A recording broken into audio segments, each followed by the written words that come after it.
chromosome.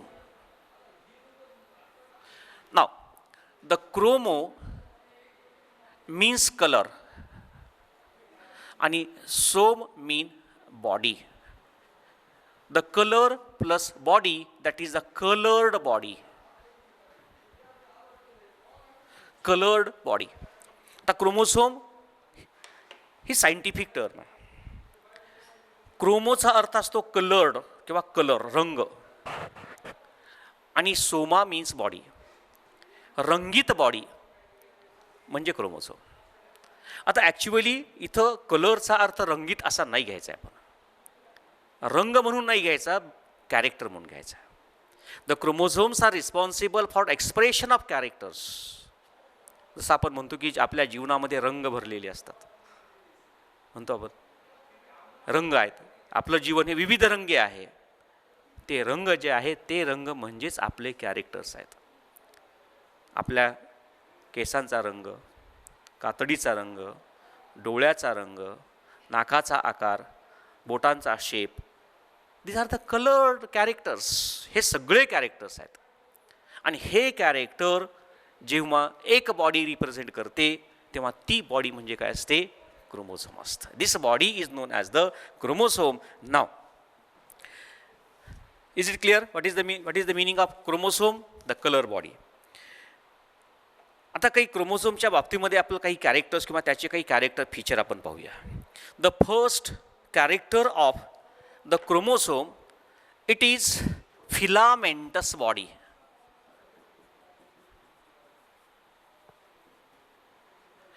Filamentous body. Chromosome हा filament म्हणजे एक धागा. फिलामेंट म्हणजे एक धागा, जसं आपण दोरा वगैरे असं म्हणतो तसं एक धागा. Filamentous body present in nucleus. आता ॲक्च्युअली क्रोमोझोम ही जी टर्मिनॉलॉजी आहे, ही टर्मिनॉलॉजी आपणाला सेल डिव्हिजनमध्ये वापरता येते. जेव्हा डिप्लॉइड सेल असतात तेव्हा chromosomes are invisible. They are found in chromatin material.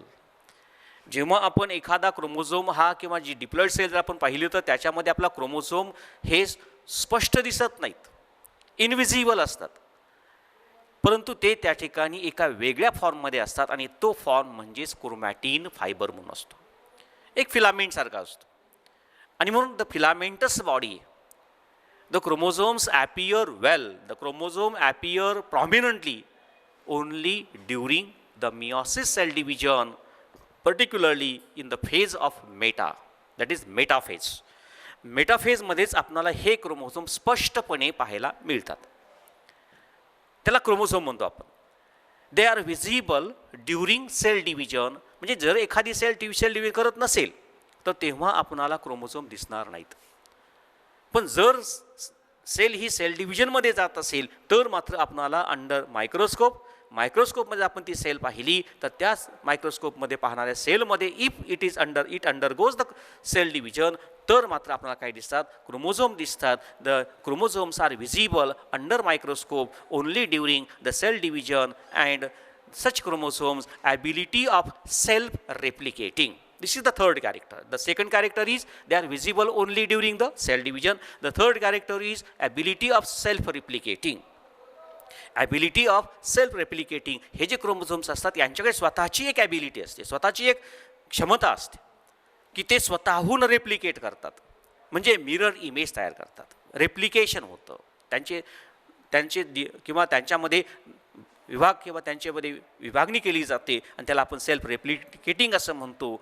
And that is play role in heredity. The fourth character of chromosome, असे chromosome जे विजिबल आहेत, जे मेटाफेजमध्ये येतात, जे सेल डिव्हिजनमध्ये आपल्याला दिसतात, अशा प्रकारच्या क्रोमोझोमचे रोल असतात. हेरिडिटी अनुवंशिकता निर्माण करणे, व्हेरिएशन बदल घडवून आणणे, म्युटेशन सडन चेंज करून आणले, आणि सगळ्यात महत्त्वाचं म्हणजे इव्होल्युशन, ज्याला आपण उत्क्रांती असं म्हणतो. आणि उत्क्रांतीमध्ये सुद्धा अशा प्रकारच्या क्रोमोझोमचा सहभाग असतो. These are the 4 characters of the chromosome. आता असे बरेचसे कॅरेक्टर्स आहेत, विल सी लॅटर. ठीक, या अगोदर आपण क्रोमोझोमल बेसिस ऑफ इनहेरिटन्स या टॉपिकमध्ये क्रोमोझोमचे पहिले 4 characters,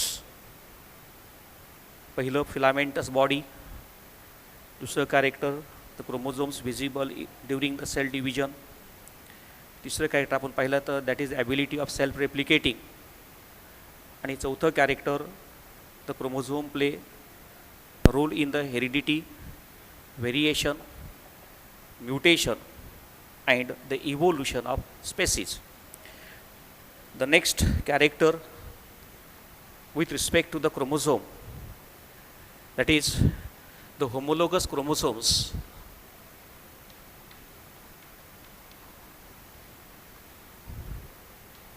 Homologous chromosomes are morphologically identical, are morphologically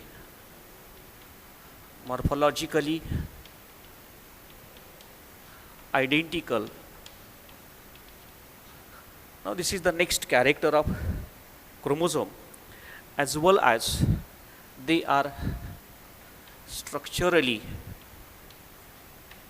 identical. म्हणजे हे जे क्रोमोझोम्स असतात, हे chromosome when they very well the chromosomes are found in pair and the pairing is occur only in homologous chromosomes. जी pairing असते ती pairing ही homologous क्रोमोझोममध्येच आपल्याला दिसते. जे हेट्रोलोगस क्रोमोझोम्स आहेत ते क्रोमोझोम पेअरमध्ये असतात, परंतु त्यांच्यामध्ये मॉर्फॉलॉजिकली आयडेंटिटी आणि स्ट्रक्चरल आयडेंटिकल आपल्याला दिसत नाही. त्याच्या पुढचं कॅरेक्टर जे आहे ते म्हणजे members of species have members of species have same number of chromosomes. जर आपण पाहिलं की एका स्पेसीजमध्ये असणारे जेवढे काही मेंबर्स आहेत किंवा जेवढे काही मेंबर्स असतात त्या सर्व मेंबरमध्ये असणाऱ्या क्रोमोझोमची संख्या किंवा क्रोमोझोम नंबर हा सारखाच असतो. जीनस बदलला तर क्रोमोझोमचा नंबर बदलू शकतो, परंतु जर आपण स्पेसीजचा विचार केला तर स्पेसीजमध्ये येणारे पहिला आणि शेवटचा जो कोणी मेंबर असेल त्या मेंबरमध्ये क्रोमोझोमचा नंबर हा सारखाच असतो. The next character the whole set of chromosome is known as the euploidy, that is euploidy. What is the euploidy? The euploidy means the whole set of chromosome in the cell or the nucleus, that is known as the euploidy. आणि मग हा जो euploidy आहे तो that is n, 2n, 3n आणि 4n. हे जे काही नंबर्स असतात हे नंबर हे सारखेच असतात, किंवा तर पूर्ण जो सेट आहे तो सेट म्हणजेच त्या ऑर्गॅनिझममध्ये असणारी यूप्लॉइडी असते. तर n number of chromosome that is the haploid, 2n number of chromosome that is the diploid, 3n number of chromosome that is the triploid, and 4n number of chromosome means the tetraploid. For example, you know very well, in case of the human, the 2n is equal to 46. The 2n is equal to 46. आणि जर आपण गॅमेटचा विचार केला, गॅमेटमध्ये आपण जर पाहिलं तर n is equal to 23. The n is equal to 23. Out of 23 pairs, आता हे जे क्रोमोझोम्स असतात, these chromosomes are of two types. हे आपण पाहिलेलं आहे. The first type is known as the somatic chromosome and the second one is known as the sex chromosome. तर जेव्हा आपण गॅमेटचा विचार करतो तेव्हा n नंबर किंवा n बरोबर 23 आहे, परंतु हे जे 23 असतात, these 23 are again divisible into 21 plus 1. आता याच्यामध्ये 22 जे आहेत याला आपण ॲटोसोम असं म्हणायचं, आणि एक जो असतो किंवा एक पेयर जी असते ती पेयर म्हणजे सेक्स क्रोमोझोम जी असते. The one pair is the pair of sex chromosome and the remaining 22 pairs are the pairs of autosome. You know very well what are the autosomes. The autosomes are the chromosomes. These chromosomes express the characters, but these characters are not the sexual characters. Means the autosomes nothing to do with sex. Autosome जे असतात हे autosome sexual character explain करत नाहीत किंवा त्यांना सेक्सबद्दल कसल्याही प्रकारचं expression करण्याचा अधिकार नसतो. But these chromosomes are responsible for to express the bodily character. जे बॉडीली कॅरेक्टर्स आहेत त्या बॉडीली कॅरेक्टरला एक्सप्लेन करणं किंवा एक्सप्रेस करणं हे या सोमॅटिक क्रोमोझोमचं काम असतं. आणि राहिला जो एक पेयर आहे ती पेयर म्हणजे the pair of sex chromosome. And such chromosomes present in all organisms, that is for example in case of the prokaryotic cell and the eukaryotic cell, the chromosome or the nucleus is well organized in case of the eukaryotes. हा जो nucleus आहे तो nucleus हा यूकॅरियोटमध्ये चांगल्या प्रकारे develop झालेला असतो. And when we consider the chromosome in case of the eukaryotes or the eukaryotic nucleus, the size of chromosome. आता आपण या ठिकाणी पाहूया की क्रोमोझोमची जी साईज आहे ती कोणत्या प्रकार किंवा कशा प्रकारे आपल्याला डेव्हलप करता येईल किंवा कशा प्रकारे आपल्याला एक्सप्लेन करता येईल. That is the size of chromosome.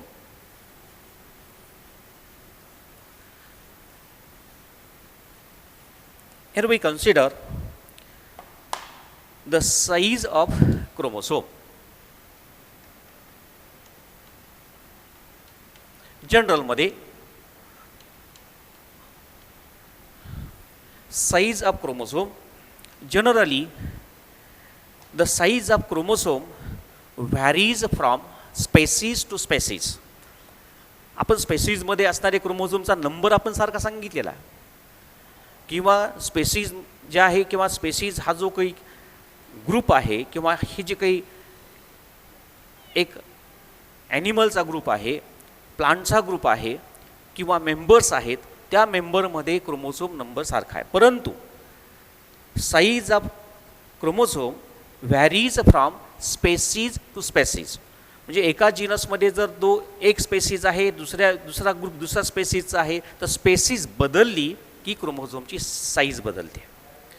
कशी बदलते तर ही आपणाला फक्त मेटाफेजमध्ये आयडेंटिफाय करता येते. Because in metaphase the chromosomes are visible. आपण पाहिलेल्या अगोदर की मेटाफेजमध्ये क्रोमोझोम्स हे विजिबल असतात, ते दिसतात आपल्याला मायक्रोस्कोपमध्ये. आणि म्हणून in case of the metaphase the chromosomes are visible. When they are visible they shows the variation from species to species. Generally in case of the metaphase the chromosome size varies from 0.1 to 33 micron meter in length. म्हणजे जर आपण एखाद्या स्पेसीजमध्ये किंवा एकापेक्षा जास्त स्पेसीजमध्ये comparative जर आपण पाहिलं तर क्रोमोझोमची साईज ही 0.1 पासून तर 33 मायक्रॉन मीटरपर्यंत 33 मायक्रॉन मीटरपर्यंत रेंज केली जाते. Means the size of chromosome ranges between 0.1 to 33 micron metre in length and 0.2 to 2 micron metre in thickness. तर ही जी थिकनेस असते ही थिकनेस 0.2 पासून ते 2 मायक्रॉन एवढी त्याची थिकनेस असते. मग अशा प्रकारच्या क्रोमोझोमचा जो शेप आहे, आपण साईज पाहिली, आता पाहूया shape of chromosome. Shape of chromosome. आता क्रोमोझोमचा जो शेप आहे तो शेप कसा आहे बघा. The shape of chromosome varies according to the stage of cell division. Cell डिव्हिजनची जी स्टेज आहे, तर सेल डिव्हिजन कोणकोणत्या स्टेज आहेत? For example in case of the meiosis, the prophase, metaphase, anaphase and telophase. ह्या ज्या स्टेजेस आहेत त्या स्टेजमध्ये क्रोमोझोमचा शेप हा आपणाला बदललेला दिसतो. म्हणून the shape varies according to the stage of cell division. Generally in interphase the chromosome are in the form of chromatin network. 11वीच्या सिलेबसमध्ये आपण जेव्हा न्यूक्लियस पाहिला तेव्हा न्यूक्लियस स्ट्रक्चर पाहत असताना सांगतो की in case of the nucleus or in case of the eukaryotic cell, when the cell is in interphase, जेव्हा ती इंटरफेजमध्ये असते तेव्हा क्रोमोझोम्सचं जी स्टेज आहे किंवा क्रोमोझोमची जी अवस्था असते ती अवस्था ही क्रोमॅटिन नेटवर्कमध्ये म्हणजे इंटरफेजमध्ये क्रोमोझोम्स हे क्रोमॅटिन नेटवर्क मध्ये असते. म्हणजे त्यांचे धागे जे असतात हे धागे हे रँडमली किंवा एखाद्या जाळ्याप्रमाणे एखादा गुंता असल्यासारखे आपल्याला दिसतात. हे इंटरफेजमध्ये आपल्याला त्यांचं शेप लक्षात येतं. In metaphase show maximum short and thick. But when we observe the same chromatin network when the cell undergoes metaphase, it gives the visible structure because it is maximum thick. It is maximum thick and visible as well as it is short. It is short. म्हणजे जर आपण मेटाफेजमध्ये chromosomes पाहिले तर हे chromosome आपल्याला maximum short दिसतात, maximum thick दिसतात, मोर visible असतात. म्हणून मेटाफेजमध्ये असणारे क्रोमोझोम्स हे आपल्याला स्पष्टपणे दिसू शकतात. Now here we consider the size of chromosome varies from species to species. Length is about 0.1 to 33 micron meter. The thickness is about 0.2 to 2 micron meter and the shape of chromosome again varies according to the stage of cell division. म्हणजे cell डिव्हिजनच्या कोणत्या स्टेजमध्ये आहे याच्यावरून आपणाला त्याचा shape सांगावा लागतो. आता इंटरफेज म्हणजे काय तर रेस्ट फेज आहे. इंटरफेज ही रेस्ट फेज आहे आणि during rest phase the chromosomes are present in chromatin network. ते अतिशय पातळ अशा प्रकारचे किंवा जे अगदी मायक्रोस्कोपिक आहेत की जे शक्यतो मायक्रोस्कोपमध्येही बऱ्याच वेळा डोळ्यांना दिसत नाहीत अशा प्रकारच्या फायबरमध्ये, अशा प्रकारच्या फिलामेंटच्या रूपामध्ये ते असतात. आणि हे फिलामेंट्स हे रँडमली किंवा they are irregularly arranged in nucleus and lie in the nucleoplasm. न्यूक्लियोप्लाझममध्ये ते प्रेझेंट असतात. त्यांचं एक नेटवर्क तयार असतं आणि ते नेटवर्क म्हणजे क्रोमॅटिन नेटवर्क आहे. तर याच्या उलट in case of the metaphase, the chromosomes becomes more condensed म्हणतो आपण त्याला. काय म्हणतो आपण? Chromosomes becomes more condensed. Chromosome हे खूप कंडेन्स झाले असते किंवा त्यांची लांबी ही कमी झालेली असते आणि लांबी कमी झाल्यामुळे थिकनेस वाढलेली असते.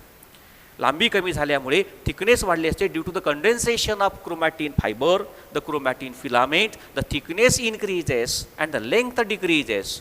थिकनेस वाढते, लांबी कमी होते आणि म्हणून ते आपल्याला मोर थिक आणि शॉर्ट दिसतात. आणि अशा प्रकारचे क्रोमोझोम हे फक्त आपणाला मेटाफेजमध्ये ऑब्झर्व करता येतात. Now this is about the size of chromosome and the shape of chromosome. Size of chromosome and the shape of chromosome. Now the next part of this topic that is the structure of chromosome. Now this is the structure of chromosome in metaphagic chromosome. आता आपण हे जे structure पाहत आहोत हे metaphase स्टेजमध्ये असणारं structure आहे. एक जनरल अशा प्रकारचा क्रोमोझोम किंवा सर्वसाधारण क्रोमोझोम आपला असा दिसतो. The chromosome in general, it has two identical halves. These halves are known as the sister chromatids. आता बघा, इकडचा एक हाल्स आणि इकडचा एक, म्हणजे हा जो सेंटरमध्ये जो आपला कॅनॉल दिसतो किंवा सेंटरमध्ये जे आपलं एक डिप्रेशन दिसतं, त्याच डिप्रेशनच्या इकडची आणि इकडची बाजू जी आहे हे सिमिलर असतात, आयडेंटिकल असतात. आणि ह्याचे दोन जे हाल्स असतात, each half is known as the sister chromatid. आता each sister chromatid is made up of some sub chromatids known as the chromonemata. The chromonemata. आता हा जो एक इकडचा एक असणारा सिस्टर क्रोमॅटिड, इकडचा एक असणार सिस्टर क्रोमॅटिड, दोन्ही सिस्टर क्रोमॅटिड हे आयडेंटिकल आहेत, सारखे आहेत. आणि मग ईच सिस्टर क्रोमॅटिड आयदर दिस साईड और दिस साईड, तुम्ही इकडचा घ्या किंवा इकडचा घ्या, दोन्ही सिस्टर क्रोमॅटिडमध्ये असणारे स्ट्रक्चर हे आयडेंटिकल असतात. आणि म्हणून the each sister chromatid is made up of some subchromatids and each subchromatid is known as the chromonimata. म्हणजे इकडच्या सिस्टर क्रोमॅटिडमध्ये आणि इकडच्या सिस्टर क्रोमॅटिडमध्ये 1, 2, 3 अशा प्रकारचे काय सब क्रोमॅटिड्स आहेत. आणि हे जे सब क्रोमॅटिड्स असतात, या सब क्रोमॅटिडला म्हणायचं क्रोमोनिमॅटा, त्याला म्हणायचं chromonemata. The two chromatids held together at one point. This point is known as the centromere.